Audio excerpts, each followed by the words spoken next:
منیر سر، آپ سر کی اس بات سے اتفاق کریں گے کہ افغان طالبان کی کوئی گارنٹی نہیں دے سکتا کہ ان کی جو سرزمین ہے وہ پاکستان کے خلاف استعمال نہ ہو؟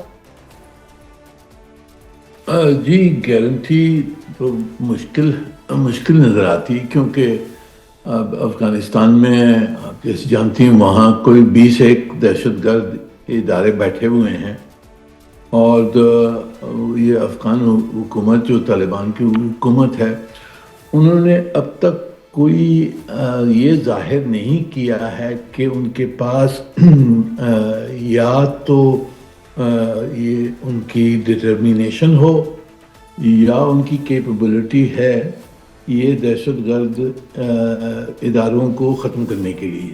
پر یہ جو ادارے ہمارے خلاف جو کام کر رہے ہیں، ٹی ٹی پی ہے، بی ایل اے ہے، ان کو تو وہ قابو کر سکتے ہیں اور اپنے سرزمین سے نکالیں ان کو، اور یہ گارنٹی ہوگی۔ صحیح۔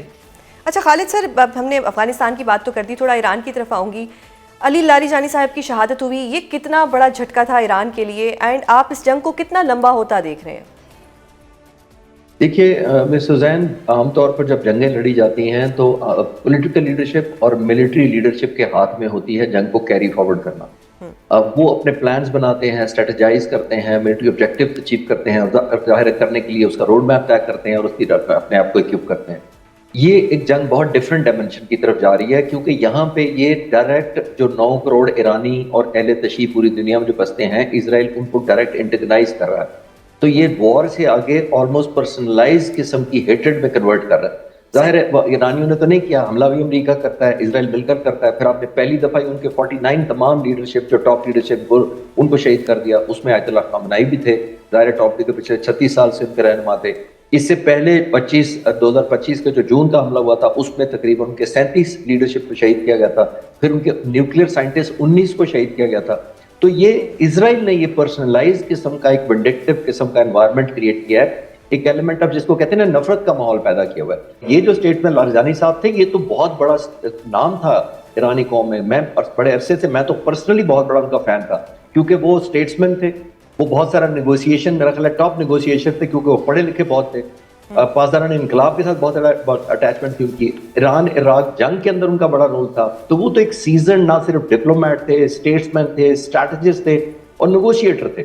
اتنے بڑے نام کو اگر دنیا سے ہٹا دیا جائے پردہ اسکرین سے، تو اس کا مطلب ہے کہ ایک پرسنلائز شروع ہو چکی ہے ایرانی لوگوں کے خلاف۔ تو اب جو نفرت جس لیول پر اسرائیل لے کے جا رہا ہے، تو اگر کوئی چانسز بن بھی سکتی تھی اور جو کوئی ایمبیسڈر یا ڈپلومیٹس جو سیزن مرید صاحب جیسے کوئی پڑھ بھی سکتے، تو ان کا تو سکوپ ختم کر دیا ہے، کیونکہ اس حد تک انوائے کیا ہوگا ایم شور ایرانی لوگوں کو پرسنلی کہ اس کو یہ واپس ٹیبل پر لانا زیادہ ٹائم لگے گا۔ سر صحیح۔ منیر اکرم صاحب، آپ کا ٹیک جاننا چاہوں گی کہ جس طرح سے علی لاریجانی صاحب کی شہادت ہوئی، اس کے بعد ایران نے اسرائیل پر حملے بھی بڑھا دیے، آپ اس جنگ کو کتنا لمبا ہوتا دیکھ رہے ہیں؟ جی جنگ یہ میرے خیال میں چلے گی کس ہفتے تک، چند ایک ہفتے تو چلے گی۔ اب اس میں ایرانی قوم کے پاس تو کوئی میرے خیال میں آپشن نہیں رہا ہے کہ یہ سیز فائر مانے اس وقت، کیونکہ جس طرح سے ان کا جو بربادی ہوئی ہے، اب اس وقت ان کے لیے ایک یہ ایگزسٹینشل کانفلکٹ ہے، اور ان کا اگر وہ سروائیو کر گئے تو وہ ان کی جیت ہوگی۔ دوسری طرف سے امریکہ پھنسا ہوا ہے، کیونکہ انہوں نے یہ جنگ تو شروع کی ہے پر اس کو ختم کرنا ان کو ابھی کوئی نظر نہیں آتا ہے کہ اس وقت وہ وکٹری، اگر وہ کہیں کہ ہم نے جنگ ختم کرنی تو کچھ تو دکھانا ہوگا کہ ہم نے حاصل کیا کیا۔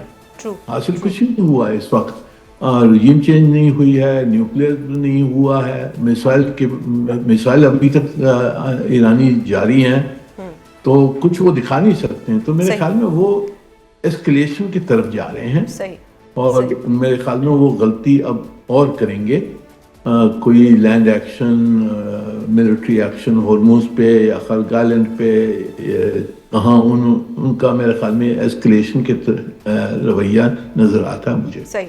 خالد سر بتائیے گا، ٹرمپ کا کیا مائنڈ سیٹ آپ کو نظر آ رہا ہے؟ کیونکہ جنگ سے نکلنے کے موڈ میں وہ نظر نہیں آ رہے، دنیا سے ان کو کرٹیسزم مل رہا ہے کہ ایران جنگ کو ختم کر دیں، اب وہ کیا کرنے جا رہے ہیں؟ ہاؤ ڈو یو سی دس؟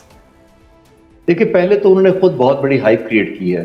یہ ایک میرا خیال ہے ٹیکٹیکل یا اسٹریٹجک مسٹیک ہوتی ہے کسی لیڈر کی کہ غلط ایکسپیکٹیشن لوگوں کے ذہن میں, دنیا کے ان جنرل اور اپنے لوگوں کے ذہن میں پرٹیکولر پیدا کر دیں. اپنی فوج کی بہت سپریمیسی کی اور دوسروں کو بالکل آپ نے دیکھا کیسے انہوں نے انفیریئر ثابت کرنے کی کوشش کی تھی جنگ سے پہلے بھی.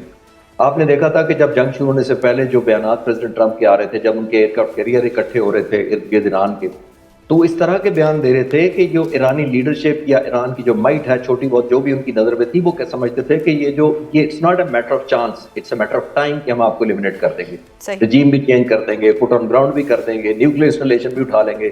بعد میں ان کو خیال ہے کہ کردوں کو بھی ہم ڈال دیں گے. ان کو خود ہی کلیئرٹی نہیں ہے. جب تک ایک لیڈر کو کلیئرٹی نہ ہو, دیکھیے آرم فورسز جو وار آبجیکٹو ہوتے ہیں وہ لیڈر سے انسپائر کر کے یا قوم کی آواز سن کے آگے نکلتے ہیں. جب آپ کے لیڈر ہی ایک ایلیمنٹ آف کنفیوژن کا شکار ہوں کہ ان کو کلیئرٹی نہ ہو, پھر انفارچونیٹلی امریکہ کے لیے یہ ایک ایلیمنٹ ہوا ہے کہ پریزیڈنٹ ٹرمپ نے پچھلے 1.25 سال میں ہر اس سیگمنٹ کو جو آج ان کی مدد کو آ سکتا تھا اس کو اوفینڈ کیا. کینیڈا لے لیں, نیٹو لے لیں, یورپ لے لیں, رشیا لے لیں, چائنا لے لیں, انڈیا لے لیں. مطلب میں یہ کہنا یہ چاہ رہا ہوں کہ ہر اس ملک کو انٹیگرائز کر کے اس حد تک لے آئے ہیں, اور ایک ایلیمنٹ آف ٹرسٹ نہیں رہا جو نیٹو کا پہلے تھا.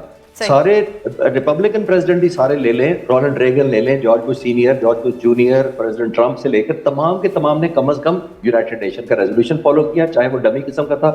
نمبر 2 کانگریس سے اپروول لیا. تیسرا نیٹو کو اپروچ کیا کہ ہمارے ساتھ چلیں. تب جا کر انہوں نے افغانستان پر اور عراق پر اور لیبیا پر حملے کیے تھے. پریزیڈنٹ ٹرمپ واحد پریزیڈنٹ ہیں جنہوں نے نیتن یاہو کی 20 سالہ کوشش ان کی رنگ لے آئی ہے. وہ 20 سال سے ہر صدر کو کنونس کرتے تھے, لیکن آ کر ٹرمپ مانے ہیں اور حملہ کر دیا, اور اب ان کو سمجھ نہیں آ رہی کہ اس کے لیے ٹیک اوے کیا ہے اور وار ٹرافی کیا دکھانی ہے اپنے لوگوں کو. منیر سر, آپ کا موقف جاننا چاہوں گی کہ ٹرمپ صاحب جو ہیں وہ ناراض ہو رہے ہیں, کبھی یو کے پرائم منسٹر سے وہ ناراض ہو رہے ہیں, کبھی وہ چائنا کا دورہ کینسل کر رہے ہیں, کبھی نیٹو پہ ان کا غصہ آ رہا ہے. وہ کیا امپریشن دے رہے ہیں دنیا کو, اور دنیا اور ان کی ناراضگی کو کس طرح سے دیکھ رہی ہے؟ جی اب ناراض تو انہوں نے سب کو کیا ہے. وہ سمجھتے ہیں کہ جو بھی ملک ہے جو کمزور ہے اس کو وہ ناراض کر سکتے ہیں اور اس کا کوئی اثر نہیں ہوگا امریکہ پر. جو بڑے ملک ہیں جیسے روس ہے اور چین ہے, ان کو ناراض کرنے سے یہ میرے خیال میں رک جاتے ہیں.